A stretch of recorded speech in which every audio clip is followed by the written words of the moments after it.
Welcome to the Helix Insider Podcast. I'd like to introduce my special guest, Ben Tyndall from Rebellion Group.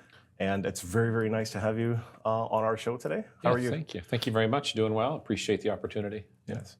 Yeah. I know we'd spoken at length about some of the more interesting topics that are circling up with us in the technology space, as we are in both technology. Yep.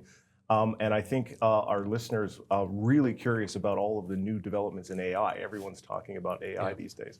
And I would love to hear your thoughts on how the AI technology landscape is evolving and what you see as the trends that people are following and what's important. Yeah, I'm happy to. Yeah, but it's, I view AI, you have to, but it's a dance with the devil at the same time, right? And if you don't, you're sort of, I believe, obsolete. And the trick here with the business that we're in, because it's a highly creative business that we have, right, is blending the accessibility, the data, the resources, the information that AI provides at your fingertips, but not forgetting, sort of the human factor. And sometimes a lot of the information that comes back, as you know, AI hallucinates. Yes. And you have to be very careful, that you're not just pushing forth what they call AI slop in front of people. It has to be reviewed. It also has the inverse effect too. I mean, you'll probably have seen this too. When you give a product or a deliverable to a client, they take your work these days and they run it through AI. And you need to be prepared for that conversation too ahead of time, because they'll say, like, I took your report, your analysis, your audit. My friend AI says these 3 things. Why isn't it in your report? And you don't want to be caught there. Right. Right. And so we're very clear about that internally. That make sure that your work, you bounce it through AI. Not so much as does it line up with what AI says, but be prepared to talk about what it says, because our clients are certainly doing this too. I saw a very interesting infographic the other day where if you imagine a square with like 100 dots in it, of those 100 dots, only 30 of them are actually filled in, which represents people who are actually dipping their toe into the water of AI. The rest of the 70 are people who haven't even touched it yet. Yeah. But of those 30, they're just like doing the very basic things, the chat GPTs, make my marketing content. And what I thought was very interesting in this graphic, 1 dot is actually where you and our companies play, where we're doing AI agent development. And I know you've got a product that you refer to as Agent XQ. Triple Helix has one where we refer to as Helix GPT. Similar. Tell me a bit about your product and how you use that with your clients' work. Yeah, so first on the dots, right? If you're in the businesses that we're in, being at the frontier is very important to our businesses. It's baked into our brands, right? Part of our job, both of our job, is to navigate the line between sort of bleeding edge, cutting edge, translate it back to our customers. So you kind of you have no choice but to be part of that 1 dot, I believe, right? And if you're not, you're going to get left behind. And the thing about AI and AI development that is so difficult for us to navigate is the speed with which it evolves. You almost wake up daily and it's on to the next thing. And, what happened today? And that's what makes AI development, I've learned, really tricky to navigate, because there's cost associated with anything that you build. The ability to take what you built and rebuild it again tomorrow at a fraction of the time, a fraction of the cost is a real thing. And or to have what you just built knocked off in some other place is a real thing. And this never lived like this before. When you build something, you'd have a slight competitive advantage for a window in time until people sort of caught on and started to build it. It can be replicated in almost no time, as you know. And so you have to be very careful where you put those dollars and time, because there is no such thing as, like, in my opinion, anymore like a 6-month window. It's weekly, daily, monthly kind of thing in terms of that advantage. Right.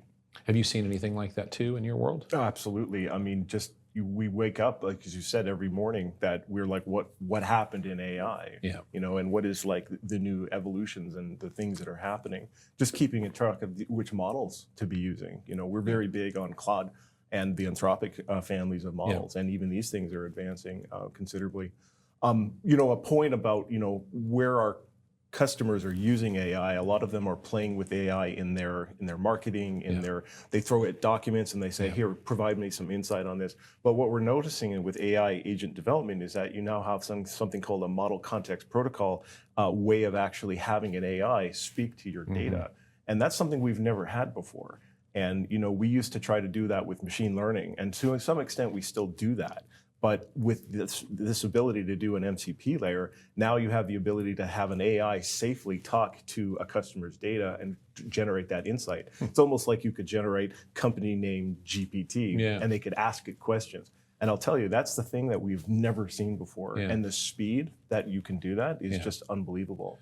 Yeah, that's really interesting. We've used a similar approach to standing up like knowledge reservoirs like you're talking about, right? Being able to ingest an entire ecosystem of a company into an application like that and have people hit it. And what it's done, I believe, is democratized information in a way that it's never existed before. It's no longer, can you say in most businesses, I don't know, or because the information is sitting, if it's been set up like you're describing.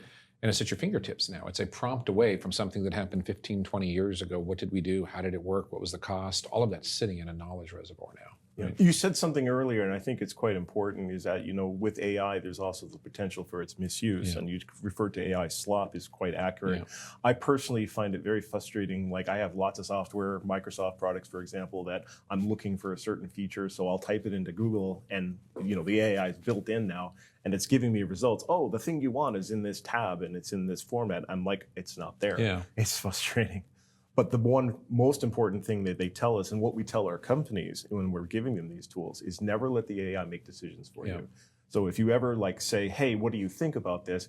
And it says, okay, I'm going to give you a response, you filter that through your own brain, because if you actually let it, oh, no, you decide and we'll just follow whatever you tell me, that's the danger that everyone talks about. Had an interesting project to that end that we were working on with somebody who'd gotten in trouble, and they had an article written about them in the media, right? And so it's indexed pretty highly, and they wanted our help pushing it down, a little bit. And you do that by creating new content, relevant content on top of it, so it just sort of drops. And so, I'd ask the team, just make sure you ask AI what its thoughts on this are too, because it's in the algorithm. And it came back with a really interesting response. It was like, we can't help you with that because that's manipulation of the media. Which I was like, oh, come on, But it was a really interesting response, right? So. Yeah. All right, take a little pivot here. So I like to talk to you about some of the work that you guys do in the marketing space. And, I personally feel that there's a lot of noise out there and, strategies for which, how do you create marketing and tactics that actually work amidst all of the noise that we see in the space? And how do you kind of get above that, to your earlier point with, creating content that resonates and that can be found? Yeah, I think the first thing to come to terms with, I'm going to put this through the business to business lens, first of all, right? I believe outbound communication where you're seeking people to talk them into buying from you is dead. If you think about telemarketing and any of those sort of more traditional ways of reaching out to people, what most people do not want to be intercepted that way in their day, intercepted by something they didn't ask for. It actually works against you in almost every case, right? If you do happen to get them on the phone, they're like, who are you? Why are you bothering me? Exactly. Most people shield their calls, or they moved it all to cell phones, emails intercepted or not read at all, and on and on and on and on, right?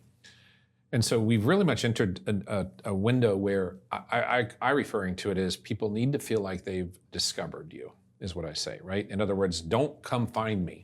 I'll tell you when I'm ready. The trick with all of that is if you sit back on your, on your hands and knees and wait for them to find you, you'll be out of business. And so in order for them to discover you, you need to make it really easy for them to discover you. So this is where a lot of research and data science goes into who is the prospect, how are they wired, where do they hang out, how can I take my message and put it in front of them in such a way that it looks like they chose to trip across it. And it just so happened to resonate with them. All of what I just described to you can do by use of data science, and understanding who the target is and meeting them where they are is really critical, if that makes sense. So that when they see it and they're warmed up by the content, they believe they've chosen you, not the other way around. Does that make sense? Yes. And if you try to reverse it, you'll feel what happens. People chafe. They don't like you soliciting them anymore. I'm sure you know what I'm talking about. Oh, absolutely. Yeah. Right? And think about when people call you and say, hey, I'd like to sell you some software consulting. You're like, did you read what I do? Hey, have you heard about this new thing, AI, we can help you with? You're like, come on, man, at least do your homework, right? But there's still a lot of that going on out there where people are trying to play by the old rules, and they don't work anymore. And I like what you're saying in that regard, because it really strikes me as, it's a new strategy for the roadmap, Yeah. creating your marketing roadmap. And I was curious to know, like, you start evolving your strategy so that you become more findable and they want to find you as opposed to you finding them. If you adopt a strategy like that, how long and does it take for that to actually gain traction? Like, how long would it take for you to say, oh, this is actually working, our strategy? Yeah, and I think the trick there too is content that I'm talking about is not necessarily just thought leadership like what we're doing today. This is thought leadership. Hopefully, when it's put out there, people consume it and find it of value. Right, Exactly. That's the idea. Yeah. But if you put content out there like, hey, aren't we amazing? We just did this, hired this new person. It's our anniversary. All that stuff that you see, people really do not care about that stuff, right? Yeah. And so when I talk about content, you need to think about what you're putting out there, and it needs to appear to be authentic to you and your mission, because people can judge that really quickly, right? And so when you see a lot of the stuff that you'll see us produce and so forth for ourselves and for our customers, think our Shaping CT events or our season passes and so forth, they're out there to solve a very specific mission, but they are out in the community, warming them up to who we are, what we do, and how when they connect the dots, we can help them. And in that strategy approach, how long is it before you start to see fruit from that? Is it a year? I think, 6 no, months? it can be quick, and it's interesting. And this is really important what we're going to talk about here, because you started talking about SEO and AI when we sat down. What I don't think a lot of people realize right now is the ability that we now have to control the narrative from what we post and how we post it and how we feed the LLMs, and how quickly it's being ingested and parroting back what we said. Right.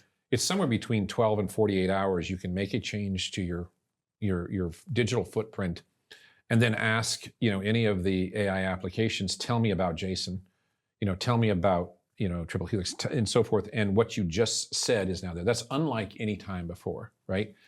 And so what I'm focused on with ourselves and our brands is not so much finding me organically, find me the best marketing agency in Connecticut, because I've got all these other programs out there getting people to be aware of what we're doing.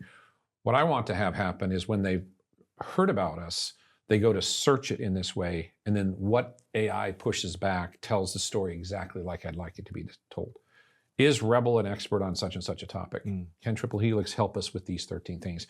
And we're feeding it back exactly what we want it to say. That's really important. Yeah. All right, I'm going to take a new twist. Wanted to talk about your thoughts on leadership, and more specifically, like where our respective backgrounds. I come from an aerospace and defense background. I used to work for Pratt & Whitney Raytheon Technology, and knowing that the certain challenges that we had, they were having in terms of what tools we would provide to solve. In fact, the reason Triple Helix existed is because we learned how their tools are not given to them that are probably as advanced as what we see today. And Triple Helix evolved by trying to address those needs with better tools, software, open source. And I know your own journey with Rebellion Group is similar, but you have a little bit more of a disruptive sort of approach than our approach was, a little bit more staid and measured, though we're both equally effective. I'd be really curious to hear what the sort of the Rebellion Group and that disruptive sort of take on how you grew the company. Yeah, I want to hit on something else you just said, and I'll go there if that's okay. Yeah, absolutely. So this, what I'm about to talk is also right, both of in our wheelhouses. What I've realized is happening right now is that if you look at data sets, information that people have been building over the last 10, 15 years, right? They've been sitting in most businesses' cases in silos. I'll stand up HubSpot, I'll stand up an ERP, I'll stand up this tool. So their tech stack is mostly made up of SaaS software these days, as you know. And it's been in very discrete sections that don't cross. And what happened is, because of the cost of development and the time it was taking, we mostly stopped custom development. When I say us, most people, for about the last 10, 12, 13 years, right, is what's happened. You come to the era now of AI and the ability to code very quickly and solve problems very quickly and stand up middleware very quickly. It's taken all of those, what's created in the marketplace is an opportunity now, when you talk about information, access to information, is take these data sets that heretofore we're not talking and now connect them almost overnight, right? And then write an application that says, look at that data and interpret it across these 4 silos and tell me what I'm missing. This is fundamentally changing the access to information for people when they start to think like this. What you couldn't afford and it took too long is no longer an issue anymore. That's true, yep. So that's very cool, right? And it speaks to what we do, right? When I named the company Rebel, which is back to this sort of disruption and so forth, and then ultimately evolved it to Rebellion, I was focused on, what was happening in the marketplace where people thought they had an advantage, and then a competitor would sneak up and overnight it was gone, right? And that was happening quicker and quicker and quicker. If you back up just a few years, think about taxis, New York City and Uber, right? Right. And you think of BlackBerry and then iPhone and on and on and on and on, right? And the world was being disrupted, almost overnight. And I saw this as a risk, in business that they needed to be thinking about. Not just sort of what most people do with marketing budgets, in businesses is they take last year's budget, many of them do a save as. Sometimes it's up or down a certain percentage, but they go do what they did before. That doesn't work anymore. Right, The rules have changed, right? And so what I was trying to bring into the marketplace was this idea that, don't just do what you did before because it's what you know. You need to be paying attention to what's happening in the marketplace and start to look out a bit and plan for that. Plan for disruption, and how do you mitigate that is what I was focused on. You said a very important thing there, and it was a philosophy I adopted very early on. In the early days of Triple Helix, we noted that the technology, now even worse with AI, but at the beginning, things were moving very quickly. And we saw a complete disruption of the technology stack every 6 months. Now it could be every 6 hours. Yes. And one of the things that we recognized was that, in order to be successful in this business, you actually have to get comfortable with being uncomfortable. Nobody likes to have to change everything all the time, and nobody wants their business model to be evolving every 3 hours. But unfortunately, the way it works is true. And again, it speaks back to building competitive advantage because there is a lot of companies in our space that we compete with, but at the same token, I don't feel we do. And the reason for that is because you create the mindset of what is it I'm going to offer to my customers that is disruptive for them, for the way they think. And the best competitive advantage is no advantage. And it speaks to, you're familiar with Blue Ocean, Red Ocean? Yeah, of course. Blue Ocean is you build your environment the way you want. Red Ocean is there's blood in the water and everyone's fighting. And the best tactic to being successful in that way is to create your own Blue Ocean. And I've always admired the companies like yours and ours that can actually do that.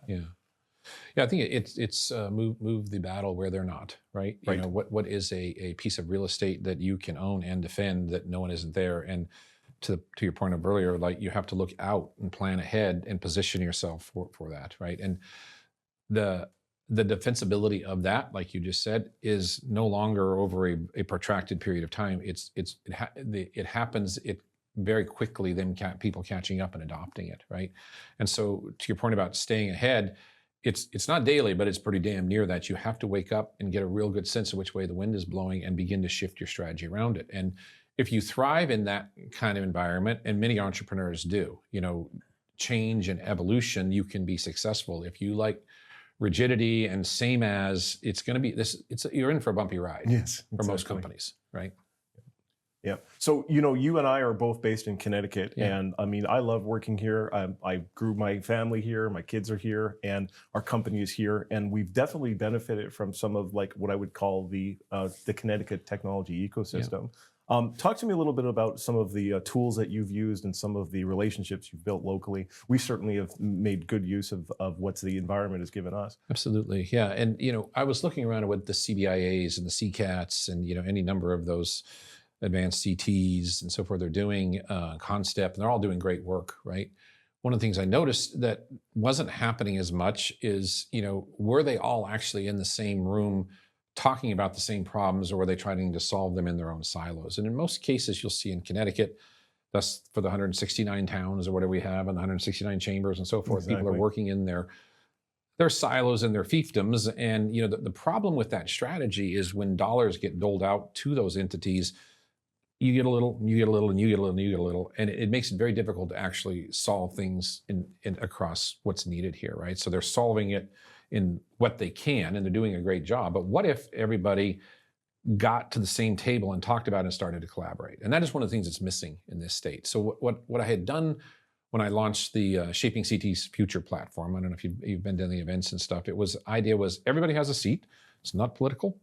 and I involved many of those leaders that you were talking about, Yep. right, at the table, and put them all in the same room to tackle something that I thought was very specific and a need for Connecticut. So an example is energy and the cost of energy here. Mm. Very important topic here. It's one of the primary reasons people say they move away from the state, right?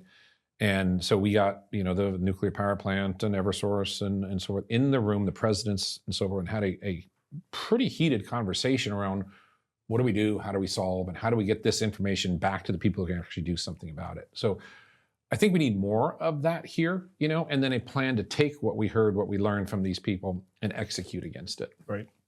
No, Makes sense. that's a very important, and I think it's important too for our audience just to be aware of the resources that are out there. And Yeah. you mentioned a few of them.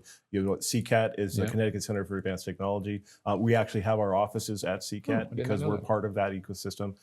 We know they administer the DECD, Department of Economic Community Development, grants for the manufacturing, the IVP and the MVP programs, wonderful programs that these companies are being offered. And the fact that we're all sort of like evolving and collaborating in the same space.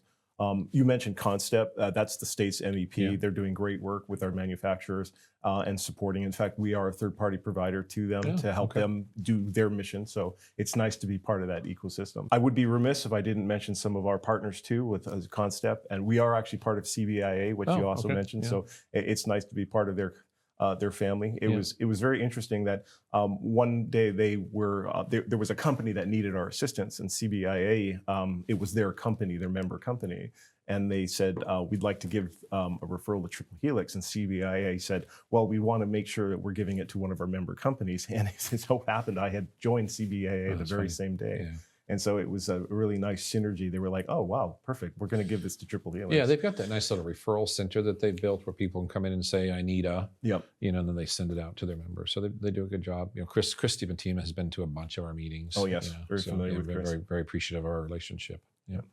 Cool. Well, hey, listen, I want to thank you for your time with me today. It was really nice to sit with you, Bryn. And just for our audience here, if please join, like, and subscribe on our on our Helix Insider podcast. And I want to say special thanks to my guest today. And thank you for your time today. It was really a nice conversation with you. Yeah, I enjoyed it as well. Thank you so much.